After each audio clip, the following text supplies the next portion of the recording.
Конечно, после долги години на блокирана сметка и опасност од незино згаснување, Занечиската комора на Прилеп ќе може нормално да функционира откако Советот на општината и додели 600.000 денари со кои ќе се плати долгот кон ФЗОМ, кој бил направен во периодот од 2001 до 2008, кога комората имала тројца вработени на кои што не им се исплаќало здравствено осигурување поради нередовната членарина. Со ова се избегна сите прилепски занечии да мора да се регистрираат во Битолската комора. Фирмите кои ќе појде да се пререгистрира во Битола, ако му фали некој документ ќе користа нотарски и адвокатски услуги, пак во таа општина кај што ќе биде, затоа што нема време тие да се шета напред-назад.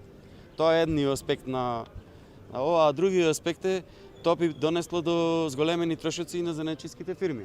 Со тие зголемени трошоци би се довело во прашање нивното нормално функционирање и можеби некој голем дел од овие занечиски фирми би се откажале и би ги затвориле своите бизнеси. Обврските пак кон ПИОМ кои изнесувале околу 1 милион денари, ќе си ги плателе самите занечии. Со ова, занечивите очекуваат овој сектор кој вработува над 600 луѓе во Прилеп да продолжи да се развива.